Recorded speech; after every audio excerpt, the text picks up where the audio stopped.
ফুলে ফুলে ঢেকে গেছে শহীদ বেদি। কেন্দ্রীয় শহীদ মিনারে ভাষা শহীদদের প্রতি শ্রদ্ধা জানাচ্ছেন সর্বস্তরের মানুষ। সেখান থেকে মহান শহীদ দিবসের খবর জানিয়েছেন সহকর্মী সম্রাট আনোয়ার।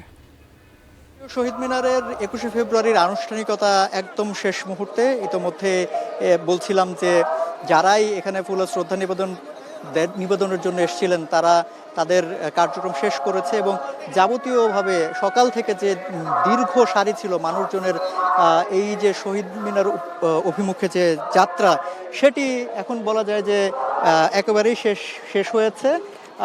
গুটি কতক মানুষ এখানে আছেন যারা শেষ মুহূর্তে ব্যক্তিগত পর্যায়ে এসছেন।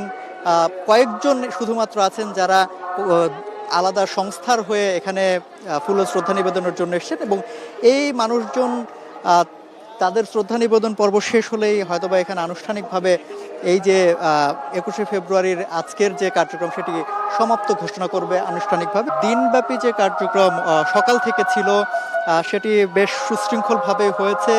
এর আগে মাঝরাত থেকে এই যে ফুল দিয়ে শ্রদ্ধা নিবেদনের পর্ব সেটি শুরু হয়েছিল মহামান্য রাষ্ট্রপতির মাধ্যমে এবং তারপরে আমরা দেখেছি যে প্রধানমন্ত্রী এখানে শ্রদ্ধা নিবেদন করেছেন, তারপরে বিরোধী দলীয় নেতারা এখানে এসেছিলেন।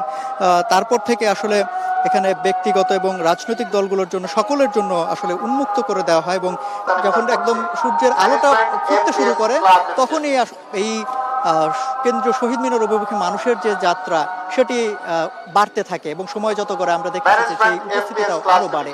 তো তারপরে আসলে দীর্ঘ সময় মানুষজন শ্রদ্ধা নিবেদন করেছেন। তারপরে দেখতেই পাচ্ছেন যে একদম শেষ মুহূর্ত চলছে। আনুষ্ঠানিকভাবে ঘোষণা যদিও করেনি, অল্প কিছু মানুষ এখানে এখন পর্যন্ত উপস্থিত আছেন।